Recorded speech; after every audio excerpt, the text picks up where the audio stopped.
Hi guys, how are you doing?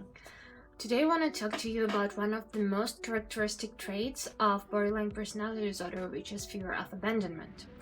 And I have struggled with it my entire life, and I can say that I only recently started overcoming it, so I wanted to share kind of my experience and where it stems from, and as always, how to manage it. Let's start.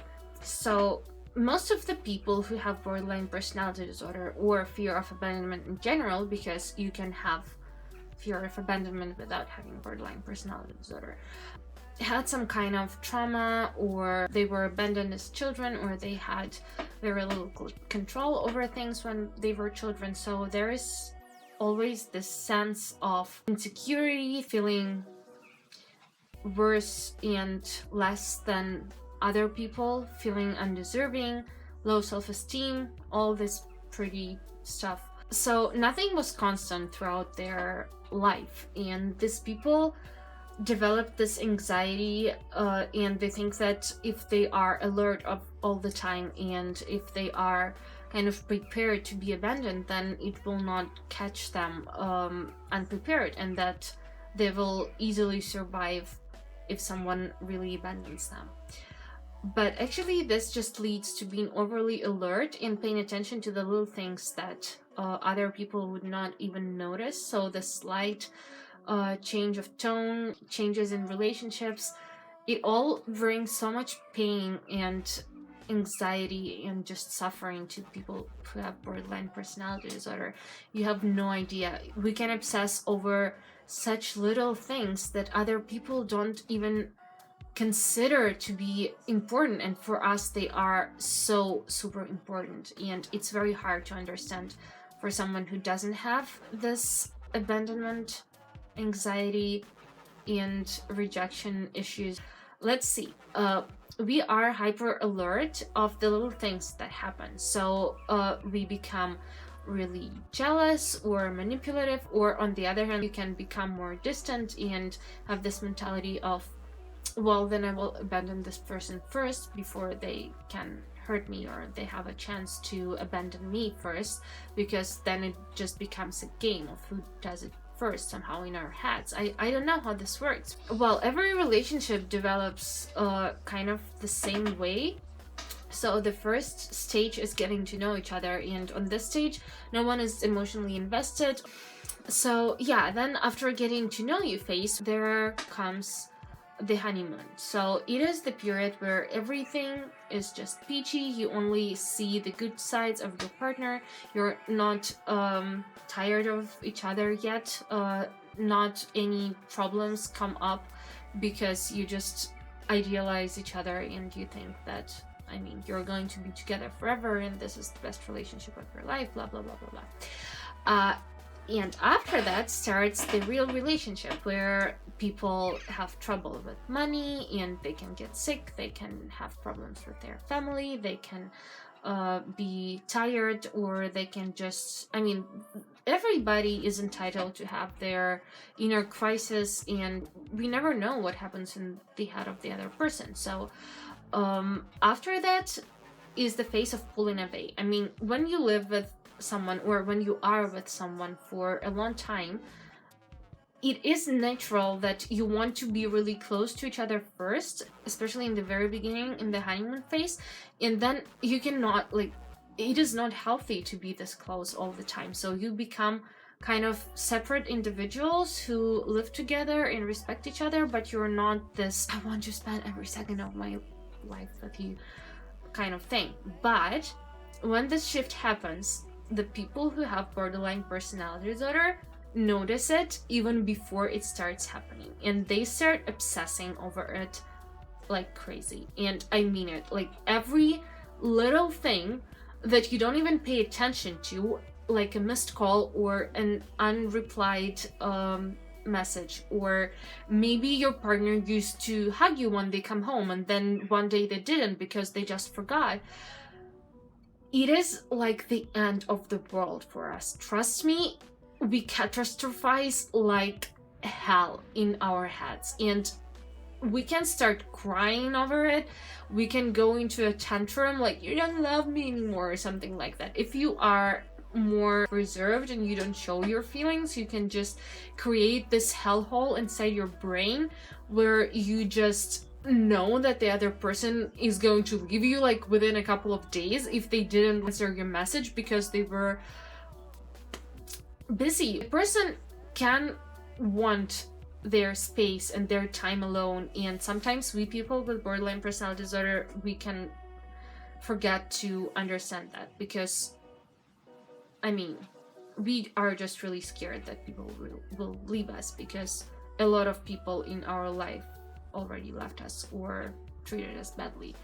And honestly, I am really sorry for the partners of the people who have borderline personality disorder, because although it is not our fault, it can be very tiring. I can totally understand how this can lead to a breakup or a decrease in your affection or to problems in your relationship, because when you are constantly being asked, why don't you love me anymore? Or if your partner is jealous, or if they push you away because they are afraid that you are going to break up with them, so they try to do it first, or when they kind of pull you and then push you and pull, and this is like a vicious cycle. And I wish it was easy to break it, but this fear of abandonment, it is so deep and it is so kind of natural to us that I think it's one of the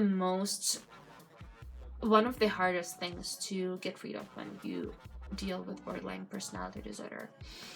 And actually, it shows once more just how much our perception of the world actually affects our lives and how they go. Because when we feel like everyone is going to abandon us, we only see the signs of it, and we actually attract more of the abandonment in our lives. And so, well, when you go through this cycle of relationship, the partner can get really frustrated and they might not understand why their partner, who used to be so fun and laid back, and I mean, we people with borderline personality disorder, we can be charming and we can be interesting, and I mean, until a point everything seems perfect before we let our inner demons out and we get comfortable with the person and we feel like we have some rights over them, and then the real shit show begins. Our partners are confused and they're like, this is not the person that I fell in love with, and they can want their space even more. So if you do have this fear of abandonment, or if you suffer with borderline personality disorder, well, first of all, psychotherapy, as I always say, I think that everyone can benefit from it, and I really advise everyone to do some kind of psychotherapy, because everyone has their problems. But anyway, if you suffer with fear of abandonment, there is some things that you can just do on your own. So when you feel like your significant other or your friend or something else, when you feel like you're being abandoned or rejected, just check in with what really happened. For example, they didn't reply to your message. Maybe they were busy. Or maybe you were telling them a story and then they yawned and you already made a tragedy in your head about how they are bored of you and they don't love you anymore, but they were just really tired because they slept badly the night before. Or maybe your partner lashed out at you and you thought, okay, now they hate me and why do they scream at me and stuff like that. And maybe they are just having problems of their own that you don't know about. And it's not always about you, which you also have to remember.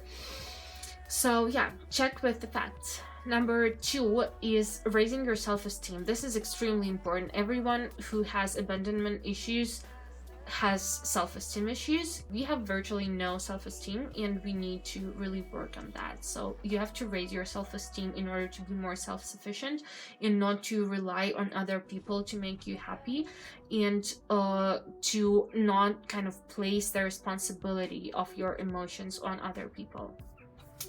Another thing is you need to face your fears. So something that was really helpful for me is taking breaks from people and just pretending that they're not in your life anymore at all. You can realize that you can virtually live without anyone in your life, because the only person that you really need is yourself, and you have to be your own support, your own best friend, and having other people in your life is wonderful, but you have to be able to just rely on yourself.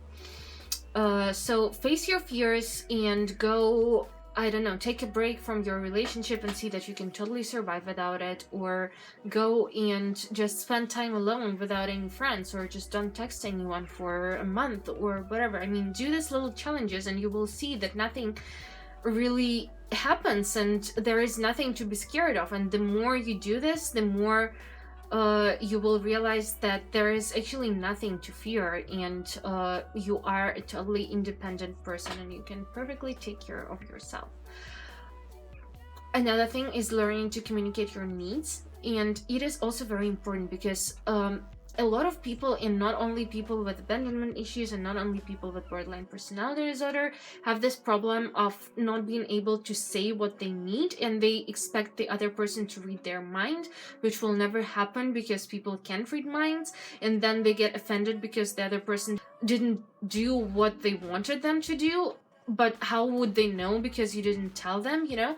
So you just need to communicate your needs and to be open about your fears or about your wishes, and try to be as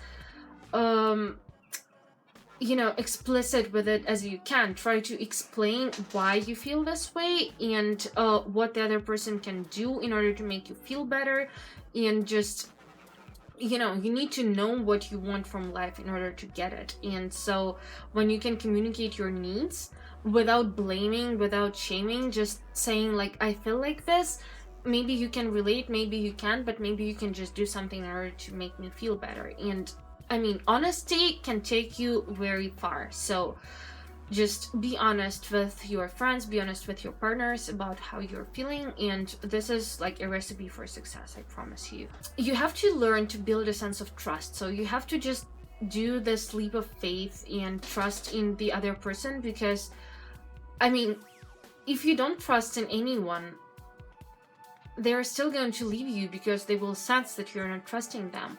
But if you trust in people, yes, sometimes people will abandon you and some people will betray you, but there will be a lot of people who actually are worth your trust, and you will find out that the more you trust people, the more positive feedback you get from them, and then you will have more reasons to trust. It's this mental filters. If you feel like the world is a safe place, the world will be a safe place for you. Well, you also have to build this kind of inner home, or kind of this center for you to come back to when you feel insecure. So you have to build this inner sense of security that nothing is going to wreck you.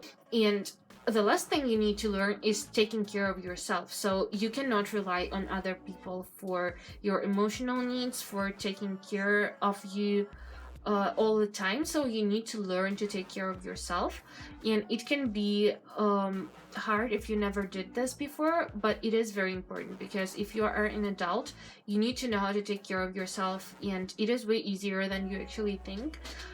So try to be more independent, try to do stuff on your own, try to be your own best friend, your own romantic partner, and treat you the way that you want other people to treat you, so that they know how to treat you. Because if you don't feel like you deserve to be loved, if you don't feel like you deserve the relationship that you want, you will never have it. So I hope that it helped you somewhat. If you have any questions, I would love to read them down below. So thank you very much for being here with me.